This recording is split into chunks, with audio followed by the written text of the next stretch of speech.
அனைவருக்கும் வணக்கம். நேற்று தான் பேசிகிட்டு இருந்தோம். இந்த மாதிரி வந்து வாரத்தில் ஒரு புத்தகத்தை வாசிச்சுட்டு அதுலேருந்து என்ன கருத்துக்கள் சொல்கிறாங்க அப்படின்னு சொல்லிட்டு நம்ம சேனலில் டிஸ்கஸ் பண்ணலான்ட்டு. ஏன் நாளை தள்ளி போட்டுக்கிட்டு அப்படின்னு சொல்லிட்டு இன்றைக்கே இறங்கியாச்சு தீவிரமாக. குறுகிய காலமாக வந்து படிச்சுக்கிட்டு இருந்தேன் ஒரு புத்தகம். அது நம்ம டாக்டர் கண்மணி வேலரசன் அவர்கள் வந்து சஜஸ்ட் பண்ணார். இதான் அந்த புத்தகம். பல பேர் கையில் வச்சுருப்பீங்க, டோபமைன் டீடாக்ஸ். ஸோ டோபமைன் அப்படின்னா ஏதோ மருத்துவ பேர் மாதிரி இருக்குது. ஈவன் சொல்ல போனால் ட்ரக்ஸ் பேர் மாதிரி இருக்குது. யார் எழுதியிருக்காருன்னு தானே கேட்குறீங்க? திபியூட் மியூரிஸ் அவர்கள் எழுதியிருக்காங்க. இந்த புத்தகத்தை வாசிக்கும் பொழுது எனக்கு என்னுடைய வாழ்க்கையில் நடந்த பல நிகழ்வுகள் வந்து என்ன அலைகளாக ஓடிச்சு ரீகால் பண்ணுற மாதிரி இருந்தது. என்னென்னு தானே யோசிக்கிறீங்க? நான் வந்து பள்ளி பருவம் படிச்சுக்கிட்டு இருக்கும்போது எங்கள் அப்பா என்ன பண்ணுவார், இந்த டெய்லி நம்மளுடைய டேஸை வந்து ரிமூவ் பண்ணுவோம் இல்லைங்களா, கேலண்டர்லேருந்து டேட்டை. ஸோ அந்த பேப்பரை எடுத்து ஏதாவது பின்பக்கத்தில் எழுதுவார். அப்புறம் கொஞ்ச நேரம் கழிச்சு அதை படித்து பாக்கெட்டில் வச்சுக்குவார். எப்படின்னா இப்போ இந்த பாருங்கள், ஏடிஎம், இது வந்து நான் சென்னை மெட்ரோவில் போனதுக்கான டிக்கெட்டு. ஸோ இப்போ இந்த பேக் சைட் இருக்கு இல்லைங்களா, ஒயிட்டு. ஸோ இதில் ஏதாவது அன்னைக்கு நாளில் என்ன நம்ம சிந்தனையில் என்ன பண்ண போகிறோம் இன்றைக்கி அப்படின்னு சொல்லிட்டு எழுதி பாக்கெட்டில் வச்சுக்குவார் நினைக்கிறேன். பட் அப்போல்லாம் எடுத்து பார்த்ததில்ல. அப்பா மேலே ரொம்ப பயம், அதனால் எடுத்து பார்த்ததில்ல என்ன எழுதி வச்சிருக்கிறாருன்னு. பட் இப்போ புரியுது, இந்த புத்தகம் படிக்கும்போது புரியுது, இவர் அதை தான் சொல்ல வராரு. அப்படிதான் நான் எடுத்துக்கிறேன். இவர் வந்து சுமார் ஒரு 6 சாப்டர் அந்த புக்கை டிஸ்கஸ் பண்ணியிருக்காரு. படிச்சு பாருங்க, ரொம்ப சுவாரஸ்யமாக இருக்கு. பல பேர் உங்கள் வாழ்க்கையில் நீங்கள் பின்பற்றிட்டு இருப்பீங்க. நீங்கள் பின்பற்றலை அப்படின்னா தயவு செஞ்சு பின்பற்றுங்க, நல்ல விஷயம். ஆக்சுவலி இந்த புத்தகத்தை பற்றி சொல்லணும் அப்படின்னா என்ன சொல்றாரு, சோசியல் மீடியாவெல்லாம் விட்டு வெளியே வாங்க. எஸ், அதுக்கு முன்னாடி என்ன சொல்லணும், இந்த டோபமைன் அப்படின்ற வேர்டு இருக்கு இல்லைங்களா, இதுக்கு என்ன சொல்றாங்க சயின்ஸ்ல, நியூரோ டிரான்ஸ்மிட்டர் அப்படின்றாங்க. சயின்ஸ்ல நியூரோனா உங்களுக்கு தெரிஞ்சிருக்கும், நரம்பு சம்மந்தப்பட்டது. டிரான்ஸ்மிட்டர்னா ஒரு இடத்துல இருந்து இன்னொரு இடத்துக்கு செய்தியை பரிமாறணும் அப்படின்னா நமக்கு டிரான்ஸ்மிட்டர் தேவை. அது மாதிரி தான் வந்து நம்ம பாடிக்குள்ளே இருக்கக்கூடிய அந்த கெமிக்கல் இது மெசஞ்சர்ஸ் அப்படின்னு சொல்லிக்கலாம். ஸோ இது வந்து நம்மளுடைய இந்த மூளை பகுதியில் சுரக்குதுன்றாங்க. இது வந்து அதிகமாக சுரக்கும் பொழுது, அதாவது என்னன்னா அதிகமாக ஸ்டிமுலேட் ஆகும் பொழுது அது நமக்கு வந்து ஒரு டாக்ஸிக் தன்மையை பாடியில் உண்டாக்கிறோம் அப்படிங்கிற மாதிரி சொல்கிறாங்க. இது வந்து அளவாக சுரந்தது அப்படின்னா பிரச்சனை கிடையாது, நம்ம வாழ்க்கையில் நம்ம சக்ஸஸ் நோக்கி பயணிச்சுக்கிட்டே இருக்கலாம்.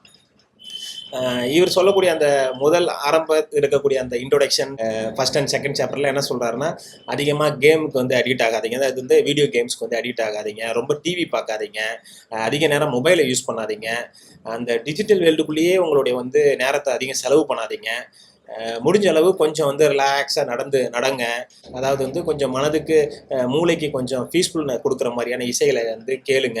ரொம்ப அதிகமாக சத்தம் போட்டு பேசாதீங்க அப்படின்னு லெவலுக்கு நான் புரிஞ்சுக்கிறேன். அவர் சொல்றதுல வந்து அதிகம் சத்தம் போட்டு கூடி பேசக்கூடாது அப்படிங்கிற மாதிரி சொல்ல வராரு. ஒரு சாந்த குணத்தோட இருங்க அப்படிங்கிற மாதிரி இருக்கு அந்த புத்தகம். வேற என்ன அவர் சொல்லிட்டு இருந்தார் அப்படின்னா, இந்த புத்தகத்துல நம்ம வாழ்க்கையில் நடக்கிற உடனுக்குடன் நடக்கக்கூடிய பெரிய பெரிய மகிழ்ச்சியான விஷயங்களை வந்து நம்ம அதிகம் ஒரு ஹைலி சிமுலேட்டட் அப்படின்னு சொல்லலாம். அந்த மாதிரி இருக்காதீங்கன்னு சொல்ல வராரு.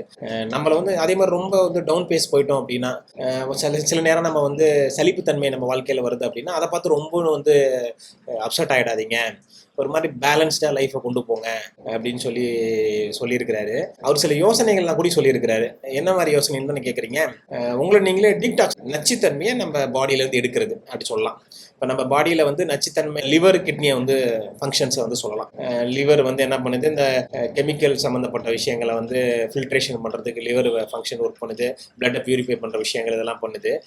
கிட்னின்னு எடுத்துட்டோன்னா எல்லாத்துக்கும் தெரிஞ்ச விஷயங்கள் சால்ட்டு. ஸோ அது மாதிரி நம்ம பாடியில் வரக்கூடிய நச்சுத்தன்மையை நம்ம எப்படி நீக்கிறது, அந்த நச்சுத்தன்மையிலேருந்து நம்மளை எப்படி ப்ரொடெக்ட் பண்ணிக்கிறதுங்கிற மாதிரி தான் அந்த புத்தகத்துடைய வியூ இருக்குதுன்னு நான் யோசிக்கிறேன். உங்களுக்கு டைம் இருந்ததுன்னா படிங்க. இவர் சொல்லியிருக்க யோசனைகள் பார்த்தீங்கன்னா வந்து என்ன சொல்கிறாரு, 48 மணி நேரம் நீங்கள் வந்து உங்கள் பாடியை டிக்டாக்ஸ் பண்ணுங்க, அப்புறம் ஒரு 12 மணி நேரம் பண்ணுங்க, அப்புறம் வந்து பார்ஷியலாக பண்ணுங்கன்ற மாதிரிலாம் சொல்கிறாரு. 48 மணி நேரம் ஒன்றும் புது விஷயங்கள்லாம் இல்லைங்க. நம்ம ஊர் கிராமங்களில் இருக்க மாதிரி தான். ஒரு மண்டல காலம், ஒரு மண்டலம் 48 நாள். ஒரு விஷயத்த 48 நாள் நம்ம பண்ணிட்டோம் அப்படின்னா கண்டிப்பாக அந்த விஷயத்துலேருந்து நம்ம வெளியே வந்துட முடியும். அதாவது போதை பழக்கத்தில் நம்ம வந்து பிணைஞ்சு இருக்கிறோம் அப்படின்னா அதுலேருந்து வெளியே வரணும்னா ஒரு 48 டேஸ் நம்ம ஒரு ஸ்டெப் எடுத்தோம்னா அதுலேருந்து நம்ம கொஞ்சம் கொஞ்சமாக வந்துடலாம். அதே மாதிரி ஒரு புது பழக்கத்தை, டெய்லி காலையில் வாக்கிங் போகணும் அப்படின்னு நீங்கள் நினைக்கிறீங்க, ரொம்ப நாளாக நினைக்கிறீங்க, போக முடியல, அது ஒரு 48 டேஸ் தொடர்ந்து எவ்வளோ இடர்பாடுகள் வந்தாலும் அதை தொடர்ந்து நீங்கள் நடக்க ஆரம்பிச்சிங்க அப்படின்னா அது உங்களுக்கு பழக்கமாக மாறிடும். எல்லா விஷயங்களையும் அர்லி மார்னிங்கில் எழுந்து நீங்கள் படிக்கணும்னு ஆசைப்பட்றீங்க, ஸோ ஜஸ்ட் ஒரு 5:30க்கு ஸ்டார்ட் பண்ணுங்கள். ஃபஸ்ட்டு ஒரு ஒன் டே கொஞ்சம் டிஃபிகல்ட்டாக இருக்கும், 1 வீக் டிஃபிகல்ட்டாக இருக்கும். ஸோ அப்படியே பாருங்கள், ஒரு 48 டேஸ் நீங்கள் கடந்துட்டீங்க அப்படின்னா ஆட்டோமேட்டிக்காக உங்கள் பிரெயினில் வந்து ஸோ அந்த டிரான்ஸ்மிட்டர் மூலியம் வந்து நீங்கள் உங்கள் வாழ்க்கையில் சில சக்ஸஸ் அடையிறதுக்கு வாய்ப்புகள் இருக்குது. ஸோ அதனால் உங்கள் பாடி அப்பப்போ டீடாக்ஸ் பண்ணிக்கங்க. டீடாக்ஸ்னால் வந்து ஏதாவது கசாயத்தை குடிச்சு டீடாக்ஸ் பண்ணிக்கிற மாதிரி கிடையாது.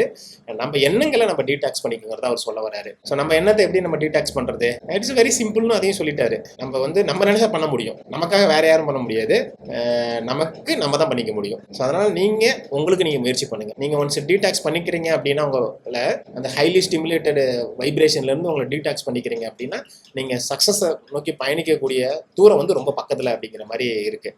ஓகேங்களா? அவர் வந்து எண்ட் ஆஃப் த போர்ஷனில், அதாவது 6 சாப்டர்னு சொன்னேன் இல்லைங்களா, கடைசியாக அவர் வந்து சில ஒர்க் அவுட் பண்ணி பாருங்கன்ற மாதிரிலாம் கூட ஒரு 4-5 பேஜ் கொடுத்துருக்காரு. சுமார் 68 பக்கம் தான், ரொம்பலாம் கூட கிடையாதுங்க. சும்மா எடுத்தீங்கன்னா இந்த இப்படி இந்த ரோபோட் படத்தில் காட்டுறாங்க, இப்படி வந்து இப்படி எப்படி வச்சிடலாம், அந்த மாதிரி தான். சின்ன புக்கு தான் பாருங்கள், ரொம்ப திக்னஸ்லாம் கூட பெரிய லெவல் கிடையாது, ரொம்ப சின்ன புக்கு. நானும் புக்குக்கெல்லாம் மார்க்கெட்டிங் பண்ணல, விஷயம் நல்லா இருக்கு, அதனால வந்து படிச்சு பாருங்க. போய் புத்தகத்தை வாங்கி படிக்கணும்ல, லைப்ரரியில் கூட இருக்கும், சரிங்களா? பக்கத்தில் ஏதாவது லைப்ரரி இருந்தது அப்படின்னா போயிட்டு படிங்க. குறிப்பிட்டு மீண்டும் சொன்ன விஷயம் அவர் என்ன சொல்றாருன்னா, நம்ம கவனச்சிதறலை வந்து நம்ம குறைக்கணும் அப்படிங்கிறாரு. ஆமாம், அதில் இன்னொரு விஷயம் கூட சொல்லியிருந்தாரு. உங்களுக்கு எண்ணத்தில் வரக்கூடிய விஷயங்களை ஒரு டக்குன்னு ஒரு பேப்பர் எடுங்க. நேற்று கூட பேசிட்டு இருந்தோம்னு நினைக்கிறேன். அந்த இது கிடுன்னு எழுதிடுங்க, எழுதி வச்சுங்க பக்கத்தில். ஏன்னா அப்பப்போ நம்ம பிரெயினுக்கு வந்து பல புது ஐடியாக்கள், புது டெக்னிக்ஸ்லாம் வந்து நமக்கு தோணும். நம்மளுடைய தொழில் சம்மந்தப்பட்டதோ இல்லை படிக்கிற விஷயங்களை நம்ம எப்படி ரீகால் பண்ணுறோமோ, முடிஞ்சளவு வந்து உங்களுடைய நாளை வந்து திட்டமிடுங்கன்றாரு. ஒரு நாள் இன்னைக்கு வந்து உங்கள் கையில் வருது அப்படின்னா அந்த நாளுக்கு ஒரு திட்டமிடுங்க. அந்த நாளில் அதை முடிக்கிறதுக்கு முயற்சி பண்ணுங்க, முடிச்சிடுங்க. அடுத்த நாளுக்கு அடுத்து திட்டமிடுங்க, அதை அந்த நாளுக்குள்ளே முடிக்கிறதுக்கு முயற்சி பண்ணுங்க. அதே போல்